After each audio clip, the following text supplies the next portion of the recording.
ഇത് മാസ് മോട്ടോഴ്സിൽ നിന്നാണ്. ഹീറോൻ്റെ മാസ്ട്രോ ആണ് വണ്ടി, പഴയ മോഡൽ മാസ്ട്രോ. അത് നമുക്ക് സ്റ്റാർട്ടിങ് കംപ്ലൈൻ്റ് ആയിട്ട് നമ്മൾ വണ്ടി എടുത്തുകൊണ്ടതാണ്. സ്റ്റാർട്ടിങ് കംപ്ലൈൻറ്റ് എന്ന് പറയുമ്പോൾ ഓൾറെഡി ഇഗ്നീഷ്യസ് സ്വിച്ച് കംപ്ലൈൻറ്റ് ഉണ്ട്, അതേപോലെ തന്നെ ബെൻഡെക്സ് യൂണിറ്റ് കംപ്ലൈൻറ്റ് ഉണ്ട്. ഇഗ്നീഷ്യസ് സ്വിച്ച് ലൂസ് കോൺടാക്റ്റ് ആണ്, അത് കറക്റ്റായിട്ട് കിട്ടുന്നില്ല.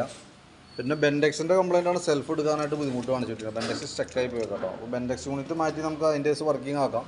ഇഗ്നീഷ്യസ് സ്വിച്ച് കൂടി മാറി കഴിയുമ്പോൾ ആ ലൂസ് കോൺടാക്റ്റ് കാര്യങ്ങൾ ക്ലിയർ ആയിക്കോളും. പിന്നെ പറഞ്ഞേക്കുന്നത് നമുക്ക് അതിൻ്റെ ബ്രേക്കിൻ്റെ കേസാണ്. ബ്രേക്ക് ഇവിടെ നോക്കുമ്പോൾ ലിവർ ബ്രാക്കറ്റ് ഈ രണ്ട് ഭാഗം കൂടെ ഒടിഞ്ഞിരിക്കുകയാണ് കേട്ടോ.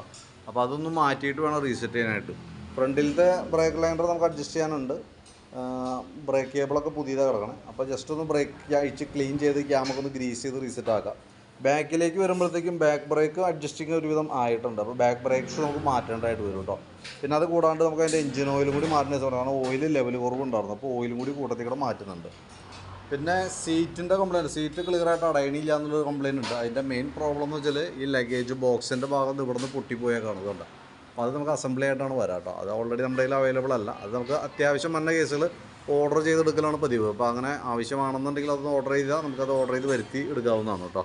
ഇപ്പം നിലവിൽ നമ്മൾ സ്റ്റാർട്ടിങ്ങുമായി ബന്ധപ്പെട്ട കംപ്ലയിൻറ്റ്, എഞ്ചിൻ ഓയിൽ, അതേപോലെ ഇഗ്നീഷ്യസ് സ്വിച്ച്, ബ്രേക്കിൻ്റെ കേസ്, ഇത്രയും കേസാണ് മെയിനായിട്ട് ചെയ്യണം കേട്ടോ. അപ്പോൾ ഈ സൈഡൊക്കെ കവറൊക്കെ പൊട്ടിയിരിക്കുന്നുണ്ട്, ജസ്റ്റ് ഞാൻ കാണിച്ചതെന്നുള്ളൂ. അപ്പോൾ ഞാൻ അതിൻ്റെ ഏകദേശം ഒരു എസ്റ്റിമേറ്റഡ് ഡീറ്റെയിൽസൊക്കെ ഓൾറെഡി വാട്സപ്പിലേക്ക് ഇട്ടേക്കാം കേട്ടോ. വീഡിയോ കണ്ടു കഴിയുമ്പോൾ നോക്കിയിട്ടൊന്ന് റിപ്ലൈ ഇട്ടേക്കാം. ഓക്കെ.